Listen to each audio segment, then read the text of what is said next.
The text message seared itself into my vision as I stood there in my wedding gown, still clutching my bouquet. Just minutes earlier, I had spoken my vows to the man I loved with my whole heart. Now, in the church foyer, surrounded by elegant floral displays and the distant buzz of celebrating guests, I stared at my phone in complete shock. Damon Hargrove, my supervisor's son, the man who had made the past 3 months of my professional life unbearable, had chosen this exact moment, my wedding day of all days, to send me a termination notice. I showed the message to Marcus, my brand new husband. His response caught me completely off guard. Rather than exploding with anger, a quiet, knowing smile crossed his face. He took my shaking hands in his, pressed his lips to my knuckles, and murmured, "Save those messages for later. Right now, this day belongs to us." How was he so composed? I had just lost my position as senior project manager at the most respected architecture firm in the city, the role I had sacrificed everything to build over 2 hard-earned years. But something in Marcus's steady gaze told me to trust him. So I switched my phone to silent, handed it to my maid of honor, and walked hand in hand with my husband through the church's grand entrance into a cascade of rose petals and joyful applause. 3 hours later, during our first dance as a married couple, Simone, my maid of honor, appeared at my elbow with wide, urgent eyes. "Avery, your phone has been going non-stop. You have over 100 missed calls." I glanced at the screen and felt my stomach drop.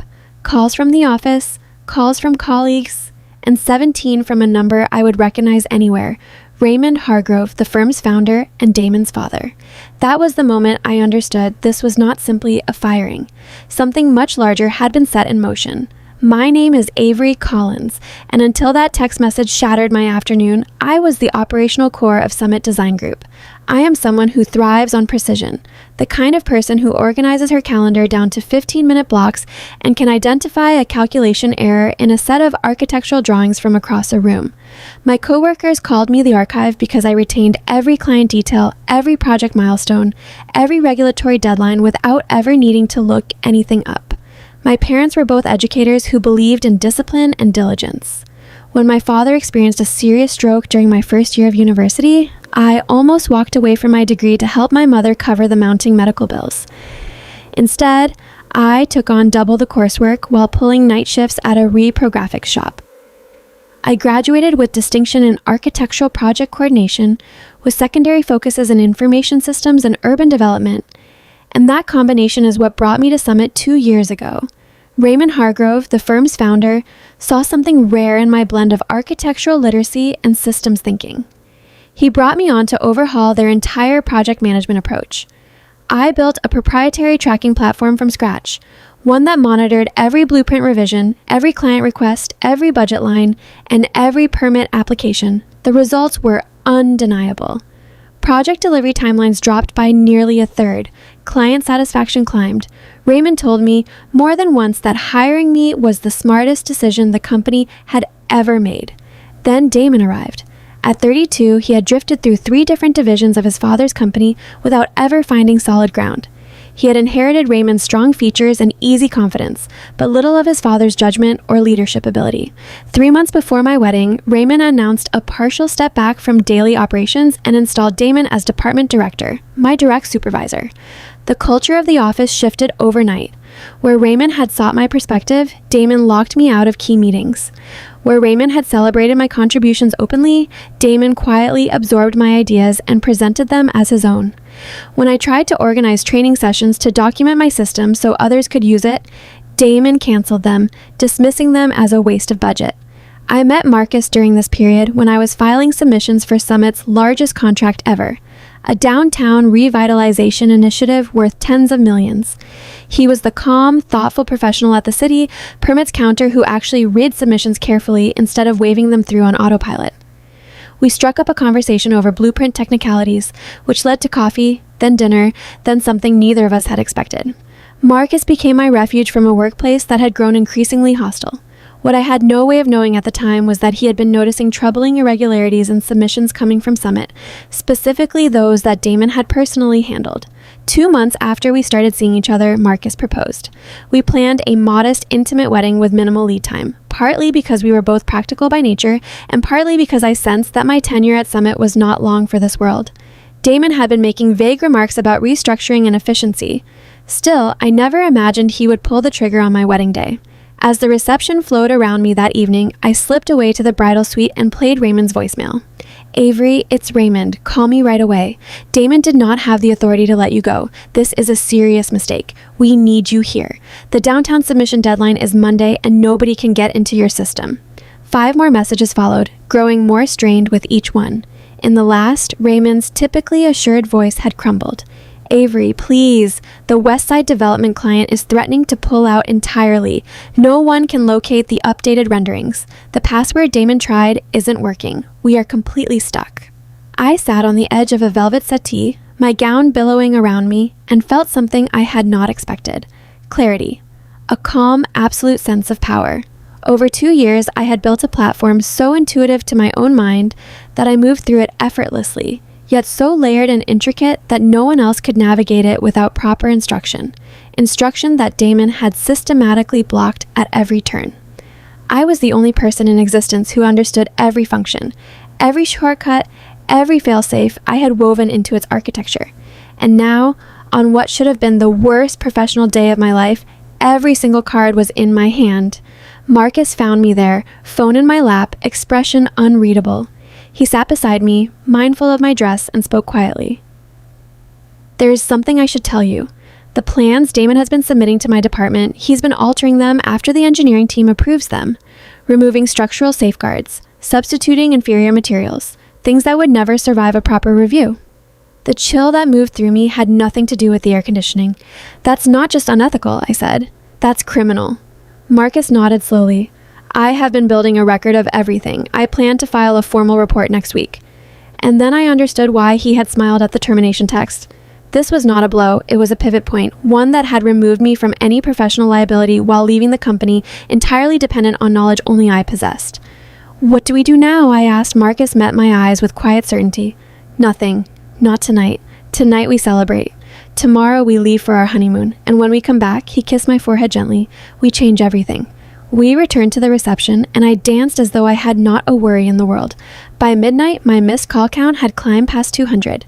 Throughout our week away, the calls kept coming. I sent every single one to voicemail. Raymond's messages shifted in tone from urgent to desperate to something approaching grief. On the 3rd day of our trip, while Marcus and I sat on the beach with fresh coconut water in hand, Raymond left a message offering to triple my previous salary. I erased it without replying. 2 days after that, he offered a share of equity in the firm. Same response. Marcus watched me decline what most people would consider life-changing offers without saying a word. He understood something essential about me. This had never been about compensation. It had always been about respect. "You know," he said one evening as the sun dissolved into the horizon, "there's an opening on the consulting panel for the city planning division. They're looking for someone who understands architectural submissions from both sides of the process.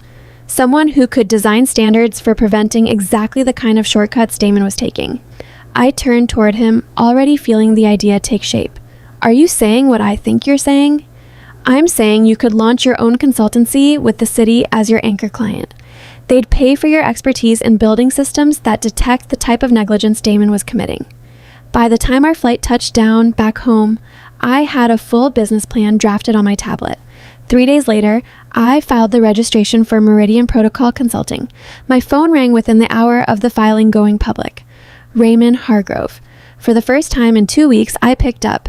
"Avery, thank goodness. We are in free fall. The downtown project is frozen. Clients are walking away. Please, just tell me what it will take." "I'm sorry to hear that, Raymond," I said, my voice even and unhurried, "but I'm no longer available as an employee. I've established my own firm." "Then we'll contract your firm.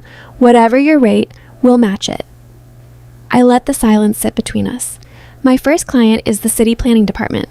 I've been engaged to design new verification protocols for building submissions.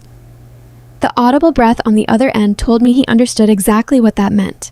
If I was helping the city build better checks, Damon's alterations would surface, if Marcus had not already set that process in motion. "Avery, please, what Damon did was wrong. He was threatened by your relationship with me, by your competence. Let me make it right." "Some things don't get made right, Raymond. Some bridges, once burned, are just ash." I ended the call. The following week, I began my city contract. drawing on my intimate knowledge of how firms like Summit operated. I quickly pinpointed the gaps in the existing verification system and built new protocols specifically designed to catch unauthorized post-approval alterations, particularly structural changes made without engineering sign-off. As part of implementing the new framework, the city launched a comprehensive audit of recent submissions. Unsurprisingly, it uncovered a pattern of violations in Summit's downtown project filings, all of them tied to submissions Damon had personally managed. Load-bearing walls reduced beyond tolerance, foundation specs quietly downgraded, safety systems removed entirely in the interest of cutting costs. The investigation moved quickly and conclusively. The downtown project was shut down and reassigned to another firm. Damon was not simply terminated. He was barred from the industry. His professional license was suspended pending a full disciplinary review. Summit Design Group hemorrhaged millions. A reputation built across 3 decades collapsed in a single month. Through mutual contacts, I learned that Raymond had suffered a mild cardiac event from the weight of it all. That news gave me no satisfaction whatsoever. Raymond had been a genuinely good mentor before his loyalty to his son distorted his judgment. He deserved better than what his own blind spots had cost him. My consultancy flourished. Within 6 months, I held contracts with 3 different municipal governments and had begun bringing on staff to manage the growing workload. Marcus was recognized with a promotion at the permit office for his ethical stand. We bought our first home together, a place with good bones and great potential, not unlike everything we were building. Then, exactly 1 year after my wedding day, a heavy cream envelope arrived at my office. Inside was a handwritten letter from Raymond Hargrove. "Dear Avery," it began, "there are debts that can never be fully repaid, but acknowledgement is where accountability begins. This past year, I have been rebuilding what my son's actions and my own failure of oversight destroyed. Damon has completed a professional ethics program and currently holds a junior position under close supervision. He understands the gravity of what he did. Summit has new leadership and new internal processes. Every system, every review structure has been rebuilt from the ground up. We are a genuinely different organization now. I am writing to ask whether you would be willing to meet with me, not to return. I understand that bridge is ash, but to evaluate our new approach and confirm that we have truly changed. Whatever your answer, please know that my respect for you has only deepened. You were right to hold your ground, right to protect the public, right to expect more. With sincere regret and genuine admiration, Raymond Hargrove." I showed Marcus the letter over dinner. "What do you think? Should I go?" He thought about it carefully before answering. "What would be your reason for going? Closure, vindication, professional interest?" I considered his question. All of those, I suppose, and perhaps to see whether real change is actually possible. "Then I think you already have your answer." I scheduled the meeting for the following week. When my assistant mentioned that Raymond had requested we meet at Summit's offices rather than mine, I nearly reconsidered. Walking back into that building felt like a retreat, but curiosity outweighed reluctance. When I arrived, the receptionist, someone I had never seen before, welcomed me with quiet formality. "Miss Collins, Mr. Hargrove is expecting you in the main conference room." Walking through the corridors, I noticed that almost everything had changed. New faces, new energy, updated systems visible on every screen. They had genuinely started over. The conference room door was open. I stepped inside to find not only Raymond, but Damon as well, seated stiffly beside his father. Raymond rose to greet me. Damon stayed in his chair, eyes fixed on the table in front of him. Raymond's handshake was firm, but his face had aged considerably beyond the single year that had passed. The toll was etched into the lines around his eyes.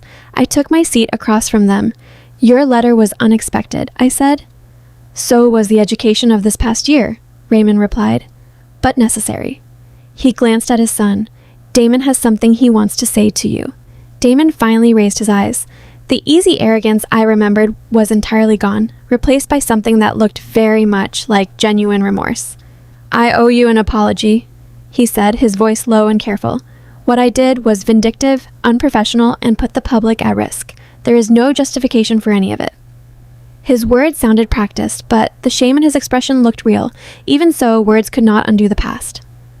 "Apology noted," I said, neither accepting nor dismissing it. Raymond cleared his throat and slid a folder across the table toward me. "There is more. This company has been rebuilt on a new foundation. New safety standards, new review layers, new governance structure. Damon is no longer in any management capacity. He is learning the business properly this time, beginning at the very bottom. I opened the folder. What I found inside was impressively thorough, new protocols documented thoroughly, a consulting agreement offering a substantial fee for my review and guidance. "We are not asking you to come back," Raymond said, "only to evaluate what we have built and confirm that it holds up." Then Damon stood abruptly. "There is one more thing." His voice caught slightly. He left the room and returned a moment later carrying a smaller envelope, which he set in front of me with visibly unsteady hands. Inside was a check for the precise total cost of my entire wedding down to the last floral arrangement. "How did you know this figure?" I asked, genuinely suspicious. "Your wedding planner is a close friend of my niece," Raymond admitted. "I asked for the exact amount. I wanted it to be accurate." Damon spoke again, more steadily this time. "Consider it the real gift, the one I had no right to claim I was giving when I sent that message." A surge of anger moved through me. Did they honestly believe money could settle this? Before I could respond, Damon set a small USB drive beside the check. "This also belongs to you. It contains the complete project management system you built, every access point and password.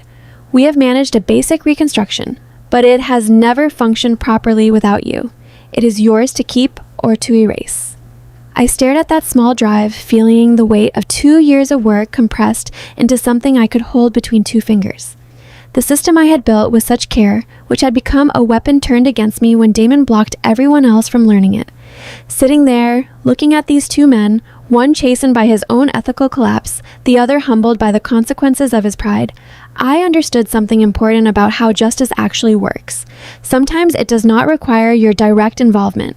Sometimes the most complete form of accountability is simply watching people reckon fully with the consequences of their own choices while you continue to thrive. I closed the folder and stood. "I will review your proposal and respond within the week. My fee will be 3 times what you have offered, paid up front. My team will require complete access and full transparency." Raymond agreed without hesitation. "And one final condition." I looked directly at Damon. "You will personally complete every training module I develop. Regardless of how basic or time-consuming, you will master every element of proper project management, ethical submission standards, and regulatory compliance. You will become this firm's foremost expert on doing things correctly." The color drained from Damon's face, but he nodded. "Understood. Yes." "Then we may have the foundation of a working arrangement." I collected my things and walked toward the door, pausing with my hand on the handle. "Raymond, the check is unnecessary. Watching your son genuinely learn the meaning of integrity will be more than sufficient." I left them sitting there, the check untouched on the table, and walked out of Summit Design Group with my shoulders back and my head high. But that is not the end of the story. It is where the real transformation began. That same evening, as Marcus and I talked through the meeting over dinner, my phone buzzed with a news alert. Summit's competitor, the firm that had inherited the downtown revitalization contract, was now under a state investigation for bribery. Allegations had surfaced that officials had been paid to expedite approvals on plans containing serious structural deficiencies. "Did you know this was coming?" I asked Marcus. He shook his head. "The investigation only opened today. It is being handled at the state level, not through my department." I set down my fork, mind working quickly. If this competitor lost its contract, the downtown project would stall again. Community development funds would sit frozen. Jobs would disappear. And the revitalization that residents had been promised for years would be delayed indefinitely. This is probably why Raymond moved when he did. "Maud,"